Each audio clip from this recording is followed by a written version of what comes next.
Hello guys, welcome back to my channel. இன்றைக்கி நம்ம வீடியோவில் இந்த குயின் ஆஃப் பாக்ஸிங் அப்படின்ற ஸ்டோரி பார்த்தீங்கன்னா தமிழ் எக்ஸ்ப்ளனேஷன் தான் பார்க்க போகிறோம். இது எதில் வந்திருக்குன்னு பார்த்தீங்கன்னா, இப்போது நம்ம 11th மெட்ரிகுலேஷன் ஸ்கூல் புக்கில் சமச்சீர் கல்வியில் ஒரு லெசனாக கொடுத்துருக்காங்க செகண்ட் யூனிட்டில். அண்ட் நான் will go to the story. இது வந்து ஒரு ஆட்டோபயோகிராஃபிக்கல் ஸ்டோரி தான், which was narrated by Mary Kom. அவங்க லைஃப்பில் நடந்த எக்ஸ்பீரியன்ஸை பற்றி இந்த ஸ்டோரியில் ஷேர் பண்ணியிருப்பாங்க. இவங்க தான் வந்து இந்தியாஸ் ஃபர்ஸ்ட் விமன் பாக்ஸர். அதுக்கப்புறம் இவங்க வந்து ஒரு ராஜ்யசபாவில் மெம்பர் ஆஃப் பார்லிமெண்ட்லேயும் இருந்திருக்காங்க. இவங்க லைஃப்பில் நடந்த ஒரு ரியல் எக்ஸ்பீரியன்ஸை பற்றி தான் இந்த ஸ்டோரியில் நம்மளுக்கு ஷேர் பண்ணியிருப்பாங்க. இது வந்து அவங்களோட ஸ்டோரி, ஓன் ஸ்டோரி தான். எப்போ இவங்க பிறந்திருக்காங்கன்னா November 24th 1982 தான் வந்து இவங்க பிறந்திருக்காங்க. இந்தியாவில் மணிப்பூர் அப்படின்ற ஒரு பிளேஸில் பிறந்திருக்காங்க. என்ன டிஸ்ட்ரிக்ட்னா சுராச்சான்பூர் அப்படின்ற ஒரு டிஸ்ட்ரிக்டில் தான் வந்து பிறந்திருக்காங்க. நெக்ஸ்ட் வாங்க. இவங்க வந்து ஃபஸ்ட்டு வந்து இன்டர்நேஷ்னல் பாக்ஸிங் அசோசியேஷனில் வேர்ல்டு விமென்ஸ் பாக்ஸிங் சாம்பியன்ஷிப்பில் வந்து பார்ட்டிசிபேட் பண்ணுறாங்க இன் பென்சில்வேனியா, யூஎஸ்ஏல இருக்காங்க. அப்போ வந்து 2021 தான் வந்து இவங்க அதில் பார்ட்டிசிபேட் பண்ணுறாங்க. அதில் வின் பண்ணிடுறாங்க. அதனால இவங்களை வந்து யூஎஸ்ஏக்கு கூப்பிடுறாங்க. ஸோ தட் இவங்க வந்து ஒரு ஃபேமிலி வந்து ரொம்ப புவராக இருக்காங்க. இவங்க ஃபேமிலி ரொம்ப புவராக இருக்கிறதுனால இவங்களால காசு ரொம்ப அஃபோர்ட் பண்ண முடியலை அவளுக்கு. அதனால் இவங்க என்ன பண்ணுறாங்கன்னா, அங்கே யூஎஸ்ஏ போகணுன்னா நிறைய செலவாகும் இல்லையா, அதனால அங்கே போய் இருக்கணும், தங்கணும், எல்லாத்துக்குமே செலவாகும் அப்படின்றதுனால இவங்க ஃபாதர் என்ன பண்ணுறாங்க, அவங்களால முடிஞ்ச ஒரு அமௌண்ட், ஒரு 2000 rupees வந்து அவங்க எக்ஸ்பென்ஸ்க்கு வந்து அவங்கக்கிட்ட கொடுக்குறாங்க. யாருக்குன்னா மேரி கோம்க்கு கொடுத்து அனுப்புகிறாங்க. நெக்ஸ்ட் வந்து இவங்க வந்து இந்த பணம் பத்தாது அப்படின்றதுக்காக இவங்க பார்லிமெண்ட்டில் இவங்க ஃப்ரெண்ட்ஸ், மெம்பர் ஆஃப் பார்லிமெண்ட்டில் இருக்கக்கூடிய இவங்க 2 ஃப்ரெண்ட்ஸ் கிட்ட வந்து அமௌண்ட் கேட்குறாங்க. ஒருத்தர் வந்து 5,000, இன்னொருத்தர் வந்து 3,000 இவங்களுக்கு கொடுத்து ஹெல்ப் பண்ணுறாங்க. இவங்க வந்து அதை ரொம்ப இதுவாக நினைக்கிறாங்க, ரொம்ப ஒரு பெரிய உதவியாக நினைக்கிறாங்க. இதனால் இவங்க ரொம்ப சந்தோஷப்படுறாங்க. இவங்க யாரையுமே நம்ம வந்து ஏமாற்றிடக்கூடாது, நம்ம ஃபேமிலி, நம்ம ஃப்ரெண்ட்ஸ் யாரையுமே நம்ம வந்து ஏமாற்றிடக்கூடாது, நம்ம ஏதாச்சும் அச்சீவ் பண்ணணும் அப்படின்ற ஒரு மோட்டிவில் தான் இருக்காங்க. நெக்ஸ்ட் என்ன ஆகணும்னா, நம்ம லைஃப்பில் கண்டிப்பாக வந்து இந்த பாக்ஸிங்கில் நம்ம அச்சீவ் பண்ணிடணும் அப்படின்னு நினைக்கிறாங்க. இவங்க வந்து அமெரிக்காவுக்கும் வந்துடுறாங்க. நடுவில் வந்து ஒரு ஜெட்லேங் அதை பற்றிலாம் சொல்கிறாங்க. என்னென்னா அப்படின்னா, அவங்க ஃப்ளைட்டில் அவங்களுக்கு நடந்த ஒரு சஃபரிங்ஸ் பற்றியும் ஸ்ட்ரகிள் பற்றியும், எப்படி கஷ்டப்பட்டு வந்து சேர்ந்தாங்க, அவங்களோட எமோஷன்ஸ் பற்றியும் ஃபீலிங்ஸ் பற்றியும் இதில் வந்து எக்ஸ்ப்ரெஸ் பண்ணுறாங்க. நெக்ஸ்ட் வந்து நான் வந்து ரிங்கில் யாராக இருந்தாலும் சரி, நான் வந்து அவங்கள வீழ்த்திடுவேன் அப்படின்னு சொல்கிறாங்க. நான் வந்து யாராக இருந்தாலும் வின் பண்ணிவிட்டு வந்துடுவேன் அப்படின்னு சொல்கிறாங்க. I can face anyone in the ring whoever can be in my opponent அப்படின்னு சொல்லி ரொம்ப வந்து ஸ்ட்ராங்காக சொல்கிறாங்க. நான் வந்து யாராக இருந்தாலும் வந்து நான் வின் பண்ணிவிடுவேன், எனக்கு அதை பற்றி ப்ராப்ளம் இல்லை அப்படின்னு சொல்கிறாங்க. எல்லா மேட்சும் தொடர்ந்து இவங்க பார்ட்டிசிபேட் பண்ண எல்லா மேட்ச்லையுமே வந்து இவங்க வந்து வின் பண்ணிடுறாங்க. ஃபஸ்ட் வந்து குவார்ட்டர் ஃபைனல் போகிறாங்க. அப்புறம் வந்து அங்கேயும் வின் பண்ணிடுறாங்க. நதியான்னு ஒருத்தவங்களை வின் பண்ணிடுறாங்க. ஆஃப் போலண்ட் அங்கே வந்து பை RCS செமிஃபைனல் போகிறாங்க. இவங்களை வின் பண்ணிவிட்டு செமிஃபைனல் போகிறாங்க. அங்கே வந்து ஜெமி அப்படின்றவங்களையும் வந்து வின் பண்ணிடுறாங்க. நெக்ஸ்ட் மேட்ச்சில் அவங்க வந்து கனடாவை சேர்ந்தவங்க. அவங்கள வின் பண்ணதுக்கப்புறம் ஃபைனல் போகிறாங்க. அங்கே வந்து ஒரு டர்க்கி கேர்ள், அங்கே ஹவுலா சாஹின் அப்படின்னு ஒரு பாக்ஸரோடு அவங்க வந்து ப்ளே பண்ணுறாங்க. இவங்க வந்து ஒரு டர்க்கி பாக்ஸரு. இவங்க கூட வந்து ரிங்கில் வந்து தோத்துடுறாங்க. அன்ஃபார்ச்சுனேட்டாக அங்கே வந்து ஃபைனலில் தோற்றதுக்கப்புறம் இவங்க வந்து ஒரு சில்வர் மெடல் வாங்குகிறாங்க.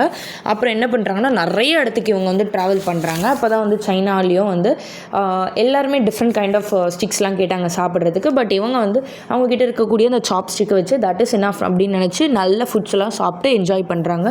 ஜாலியாக என்ஜாய் பண்ணுறாங்க. அப்புறம் நிறைய இடம், புது புது இடங்கள்லாம் நிறைய சுற்றி பார்க்குறாங்க. திரும்ப வந்து என்ன பண்ணுறாங்கன்னா, இந்தியாவுக்கு வந்துடுறாங்க. இந்தியாவுக்கு வரும்போது எல்லாருமே ரொம்ப ஹாப்பியாக இவங்களை வந்து இன்வைட் பண்ணுறாங்க. இந்தியாவுக்கு வரவே இருக்கிறாங்க, வெல்கம் பண்ணுறாங்க. இவங்களோட அச்சீவ்மெண்ட்ஸ்க்காக இவங்களை ரொம்ப அப்ரிஷியேட் பண்ணி, ரொம்ப ப்ரைஸ் பண்ணி வார்ம் வெல்கம் கொடுக்குறாங்க. இவங்களுக்கு ஒரு ட்ரெடிஷ்னல் ஸ்டால்ஸ்லாம் போட்டு ரொம்ப சந்தோஷமாக இருக்காங்க. இவங்க அதை நினச்சி இவங்க வந்து எல்லாரும் நினச்சி, அவங்கள நினச்சி ரொம்ப பெருமைப்படுறாங்க. அவங்க ஹோப்பும் அன்கண்டிஷ்னல் லவ்வையும் நினச்சி ரொம்ப சந்தோஷப்படுறாங்க இவங்க. அப்புறம் அந்த டைமில் என்ன ஆகுதுன்னா இவங்களுக்கு வந்து கல்யாணம் பண்ணி வச்சிடுறாங்க. Even she got married. அப்புறமும் என்ன பண்ணாங்க, இவங்களுக்கு நிறைய ஃபினான்ஷியல் ஸ்ட்ரகிள்ஸ் வர ஆரம்பிச்சிடுச்சு. இவங்க இண்டிபெண்ட்டாக வாழணும்னு தான் வந்து நினச்சாங்க. அதனால என்ன பண்ணாங்கன்னா, அப்புறம் வந்து செகண்ட் வேர்ல்டு விமன் பாக்ஸிங் சாம்பியனில் வந்து கோல்டு அடிக்கிறாங்க ஆஃப்டர் த மேரேஜ். அப்போது என்ன ஆகுது, அந்த டைமில் வந்து இவங்களுக்கு வந்து த்ரூ த ஸ்போர்ட்ஸ் கோட்டா மூலமாக இவங்களுக்கு வந்து ஒரு ஜாபும் கிடைக்கிது, கவர்மெண்ட் ஜாபும் கிடைக்கிது. இவங்களுக்கு அது ஒரு ட்ரீமாகவே இருந்திருக்கு, அதுவும் இவங்களுக்கு நிறைவேறிடுச்சு. பட் அது வந்து ஒரு 15,000 அமௌண்ட்டு தான் வந்து இவங்களுக்கு சேலரியாக கிடைக்கிது. அந்த கவர்மெண்ட் ஜாபையும் அக்செப்ட் பண்ணிக்கிறாங்க. அவங்க அந்த ஜாப் கொடுக்குறவங்க என்ன அவங்களுக்கு ஒரு இது பாசிபிலிட்டிஸ் எலிஜிபிலிட்டி கிடைக்கிதுன்னா, எந்த டைமில் வேணால் இவங்க ப்ராக்டிஸ்க்கும் போகலாம், எந்த மேட்சஸ் வேணால் இவங்க வந்து எப்போ வேணால் லீவ் கேட்டு போயிட்டு அட்டன் பண்ணலாம் அப்படின்ற மாதிரி ஒரு சான்ஸ் இவங்களுக்கு கிடைக்கிது. அவங்க என்ன சொல்கிறாங்கன்னா, என்னோடய கல்யாணத்துக்கு அப்புறம், அதாவது நான் கல்யாணம் ஆகிட்டதுக்கப்புறம் என்னோடய ஃப்ரெண்ட்ஸ் ஆகட்டும், ஃபேமிலி ஆகட்டும், ரிலேட்டிவ்ஸ் ஆகட்டும், எல்லாருமே நியர்பை பீப்புள்ஸு, அந்த வில்லேஜில் இருக்க எல்லா பீப்புள்ஸுமே வந்து என்னை எப்படி சொன்னாங்கன்னா, கல்யாணம் ஆகிடுச்சு அவ்வளோதான், இவங்க இதெல்லாம் வந்து இதோட ஸ்டாப் ஆகிடும், எதுவும் பண்ண முடியாது அப்படின்ற மாதிரி சொன்னாங்க. ஆனால் நான் வந்து அதோட ஸ்டாப் ஆகலை அப்படின்ற மாதிரி சொல்கிறாங்க. செவரல் கோல்டு மெடல்ஸ் வந்து தொடர்ந்து இவங்க வந்து அடிச்சுட்டே இருந்திருக்காங்க. அப்புறம் வந்து third world women boxing championship match நடக்குது. அந்த லீக் நடக்கும்போது இவங்க வந்து அதுலேயும் வந்து கோல்டு மெடல் அடிச்சுட்டாங்க. அப்போ தான் வந்து ஹீரோவாக ரொம்ப இவங்களுக்கு வந்து ஒரு கிராண்ட் ரிசப்ஷனாக வந்து வச்சு வெல்கம் பண்ணாங்க. இவங்களை ஹீரோவாக வெல்கம் பண்ணாங்க. பாக்யச்சந்திரா தேட்டர் அப்படின்ற ஒரு தேட்டரில் தான் வந்து அந்த ப்ரோக்ராம் வந்து நடந்துச்சு. அப்புறம் வந்து இந்த சீனியர் விமன் பாக்ஸிங் சாம்பியன்ஷிப்பில் த செகண்ட் விமென்ஸ் பாக்ஸிங் அது வந்து சாம்பியன்ஷிப்பில் 2002 வந்து அடிச்சிருக்காங்க. அதுக்கப்புறம் தொடர்ந்து ஏஷியாவில் வந்து ஏஷியன் விமென்ஸ் பாக்ஸிங் சாம்பியன்ஷிப் வந்து அட் ஹிசான் அப்படின்ற ஒரு பிளேஸில் வந்து 2003 அங்கேயும் வந்து வின் பண்ணியிருக்காங்க. அப்புறம் ஹங்காரி அப்படின்ற த விச் கப் பாக்ஸிங் சாம்பியன்ஷிப்லேயும் வந்து இவங்க வின் பண்ணியிருக்காங்க. எல்லாருமே வந்து இவங்க மேரேஜ்க்கு அப்புறம் இவங்களை வந்து டவுட்ஃபுல்லாக தான் பார்த்தாங்க. ஆனால் நான் வந்து என்ன அப்படி பார்த்தாலுமே நான் வந்து என்ன பண்ணேன்னா, எல்லா மேட்ச்லேயும் வந்து நான் பார்ட்டிசிபேட் பண்ணி எல்லா மேட்ச்லேயும் வந்து நான் வந்து வின்னும் பண்ணேன். கோல்டு வந்து தொடர்ந்து இவங்க 3 to 4 கோல்ஸ் அப்படியே வந்து தொடர்ந்து எல்லா மேட்ச்லேயும் அடிச்சுட்டே இருந்தாங்க. வேர்ல்டு விமன் பாக்ஸிங் சாம்பியன்ஷிப் வாங்கிட்டே இருந்தாங்க. ஆனால் இவங்க என்ன சொல்கிறாங்கன்னா, அக்டோபர் 2005 இவங்க வாங்கினாங்க. அண்ட் தென் நவம்பர் 2006 வந்து இவங்க வந்து கோல்டு மெடல் வாங்கியிருக்காங்க. அகெயின் தொடர்ந்து 2006 4th டைமாக வந்து இவங்க என்ன பண்ணுறாங்கன்னா டிஃபீட் பண்ணுறாங்க. யாருன்னா ஸ்டெலுட்டா டுட்டா அப்படின்ற ஒரு ரொமானிய கேர்ளை வந்து இவங்க வந்து டிஃபீட் பண்ணிடுறாங்க. இது வந்து 4th விமன் பாக்ஸிங் சாம்பியன்ஷிப்பு இன் நியூ டெல்லியில் பண்ணுறாங்க. அந்த பர்சனை வந்து டிஃபீட் பண்ணுறாங்க.